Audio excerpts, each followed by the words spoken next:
नमस्कार, मी सीए अनिरुद्ध राठी पुन्हा एकदा आपल्या सर्वांचं स्वागत करतो। एक आठवड्यापूर्वीच म्हणजेच 1 फेब्रुवारी रोजी माननीय अर्थमंत्री यांनी खूप एक मोठी घोषणा केली होती, त्यामुळे सर्वसाधारण करदात्यांना त्याचा खूप मोठा फायदा झाला होता। ती घोषणा आपल्या सर्वांना माहितीच आहे की 12 लाखाच्या उत्पन्नापर्यंत काहीही टॅक्स भरावा लागणार नाही। आता अशीच एक घोषणा कालच्या तारखेला आरबीआय अर्थात रिझर्व्ह बँक ऑफ इंडिया याच्याकडून झालेली आहे आणि ह्याचा फायदा निश्चितच सर्वसामान्य कर्जदार यांना होणार आहे। तर ही घोषणा नेमकी काय आहे ते आपण पाहणार आहोत, त्याचा परिणाम कसा होणार आहे आणि त्याचा नेमका फायदा कर्जदारांना कसा होणार आहे हे आपण या व्हिडिओमध्ये अगदी सोप्या भाषेत पाहणार आहोत। तर आरबीआय म्हणजेच रिझर्व्ह बँक ऑफ इंडिया यांनी आरबीआयचा रेपो रेट जो असतो त्यामध्ये कपात केली आहे आणि ह्याचा इम्पॅक्ट जो कर्जदारांना ईएमआय भरावा लागतो त्यामध्ये खूप आता कमी भरावा लागणार आहे ईएमआय। तर हा कसा, तर तुम्हाला आता प्रश्न पडेल आरबीआय आणि सर्वसाधारण कर्जदार यांचा तसा काय संबंध पडतो। आपण कुठलंही लोन घेताना आरबीआय म्हणजेच रिझर्व्ह बँक ऑफ इंडियाकडे तर जात नाही।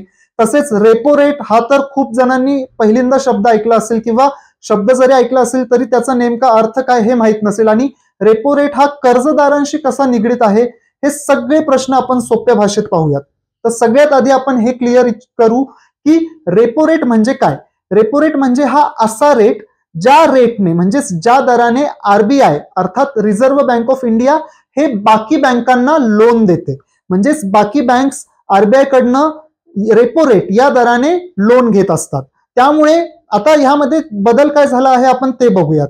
तर आरबीआयने रेपो रेट हा 0.5% म्हणजेच त्याला आपण 25 बेसिस पॉइंट असेही म्हणतो आणि सोप्या भाषेत म्हणायचं झालं तर 0.25% तो कमी केला गेला आहे।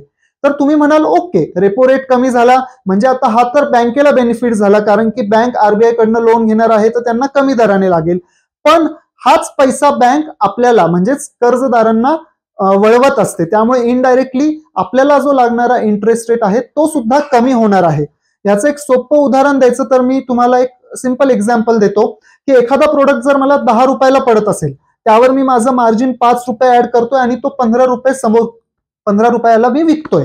आता तोच मला 10 रुपयाला जो मिळत आहे तोच जर मला 8 रुपयाला मिळाला तर 8 रुपयावर मी माझं मार्जिन तर तेवढंच ठेवतोय 5 रुपये, तर 8 + 5 13, म्हणजेच पूर्वी मी जो सेम प्रोडक्ट 15 रुपयाला विकायचो तो त्याची मूळ किंमत किंवा मूळ माझी खरेदी किंमतच कमी झाली, ती आता 15 ची 13 झाली आहे। त्यामुळे जो एंड कस्टमर आहे त्याला त्याचा बेनिफिट होणार आहे।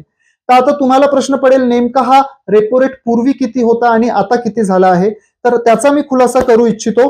तर आतापर्यंत रेपो रेट हा होता 6.5% म्हणजे 6.5%, आणि जसं मी म्हटलं की तो 0.25% म्हणजेच 0.5% कमी केला आहे। तर या रेपो रेटच्या कटमुळे आता नवीन रेपो रेट आपला झाला आहे 6.25%, 6.25%। येथे मी आपल्या श्रोत्यांना हेही सांगू इच्छितो की फेब्रुवारी 2023 नंतर तब्बल 2 वर्षांनी म्हणजेच फेब्रुवारी 2025 मध्ये हा रेपो रेट मधील बदल केला गेलेला आहे आणि हा पहिली रेपो रेट मधली कपात आहे मागील जवळपास 5 वर्षांमध्ये। त्यामुळे निश्चितच कर्जदारांसाठी हा खूप मोठा दिलासादायक आहे। आता पुढे प्रश्न असाही तुमचा पडेल की ओके, आम्हाला आता एवढं लक्षात येतंय की होम लोनचा रेट आम्हाला 0.25% कमी होणार आहे, पण ह्याचं रुपयामध्ये कसं इम्पॅक्ट होईल किंवा एखादं उदाहरण आपण घेतलं तर तुम्हाला निश्चित ते इझिली लक्षात येईल। तर आता आपण एक उदाहरण घेऊयात की समजा एक होम लोन आहे 50 लाख रुपयांचं, त्याचा कालावधी आहे 20 वर्षे आणि तो रेट तुम्ही पूर्वी 8.5% घेतला होता, पण आता रेपो रेट मध्ये बदल झाल्यामुळे 8.5चाही तुमचा कमी होणार आहे, तो होईल 8.25% म्हणजेच 8.25%।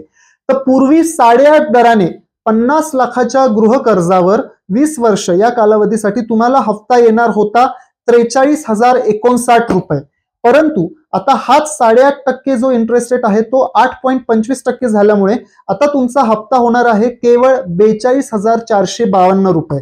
म्हणजेच या उदाहरणामध्ये जर तुम्ही पहिल्या आणि आता नवीन येणाऱ्या ईएमआय मधली तफावत बघितली तर तब्बल 607 रुपये दर महिना तुमचा ईएमआय कमी होणार आहे आणि हे जर आपण वार्षिक कॅल्क्युलेशन केलं तर 7,284 रुपये वार्षिक तुमचा ईएमआय तुम्हाला कमी भरावा लागणार आहे हा इंटरेस्ट रेट कमी झाल्यामुळे।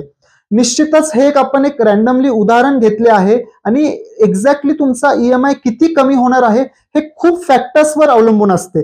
जसे की तुमचा इंटरेस्ट रेट काय अप्लाइड आहे तुमच्या लोनसाठी, तुम्ही किती कालावधीसाठी घेतला आहे, जसं आपण आपल्या उदाहरणात 20 वर्षे हा कालावधी गृहीत धरला होता. तसेच पुढचा पॉइंट आहे की बँकेचे धोरण म्हणजेच बँकेच्या पॉलिसी काय आहेत, तुम्ही लोन घेताना जे कॉन्ट्रॅक्ट साईन केलं आहे त्यात काय म्हटलं गेलं आहे.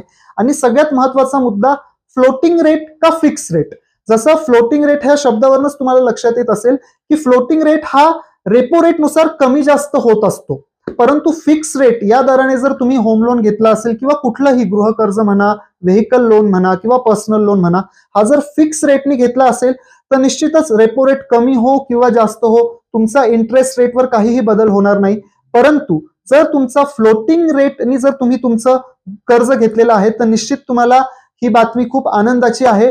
त्यामुळे आजच आपल्या बँकेशी जाऊन त्यांनी फ्लोटिंग इंटरेस्ट रेट अप्लाय केला असेल तर तो त्यांनी रेपो रेट कमी झाल्यामुळे तुम्हाला लावला गेलेला किंवा तुम्हाला लावला जाणारा इंटरेस्ट रेट सुद्धा कमी केला आहे की नाही हे निश्चित तुम्ही हक्काने विचारू शकता. आशा करूयात की ही बातमी खरंच सर्वसामान्य कर्जदारांसाठी खूप महत्वाची आणि आनंदाची अशी आहे. असेच रेग्युलर अपडेटसाठी पाहत रहा. Thank you so much. धन्यवाद.